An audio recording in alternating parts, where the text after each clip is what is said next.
infinitive.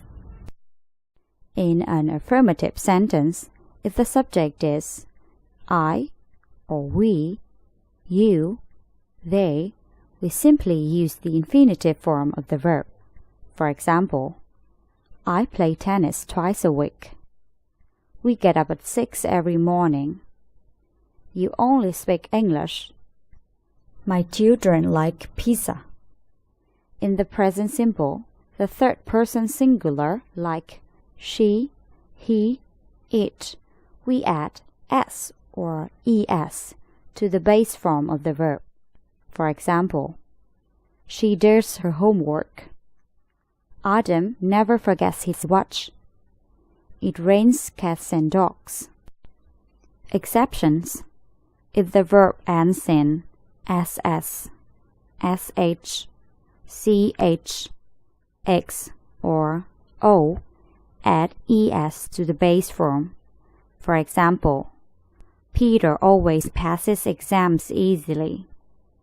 My little brother watches cartoons every day.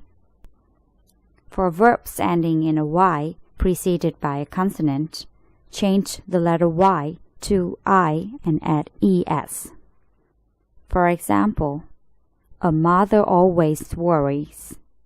He studies abroad in England. Be careful. If the verb ends in a y preceded by a vowel, the normal rule applies. We add s to the base form. For example, he plays tennis. She enjoys watching TV all day. In the present simple tense, negative forms are made using the auxiliary verb. Negatives in the simple present are formed by adding do not or don't, does not or doesn't before the base form of the verb. For example, I do not play tennis this week.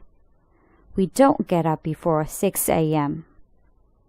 You do not speak English.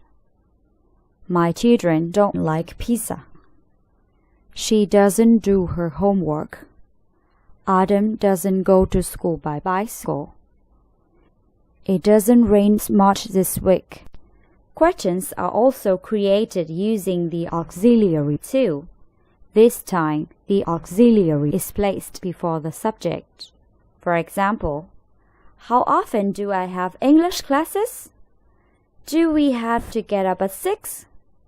Do you speak English? Do your children like pizza? Does she do her homework? Does Peter forget something? When does the train leave? We use the present simple tense when we talk about the facts or general truths. The simple present can also indicate the speaker believes that a fact is true. It is not important if the speaker is correct about the fact. It is also used to make generalizations about people or things. For example, the earth revolves around the sun. Apples are red, yellow, or green. Repeated actions. Use the simple present to express the idea that an action is repeated or usual. The action can be a habit, a hobby, a daily event, a scheduled event, or something that often happens. It can also be something a person often forgets or usually does not do. For example, we meet every Thursday. She never wears sneakers.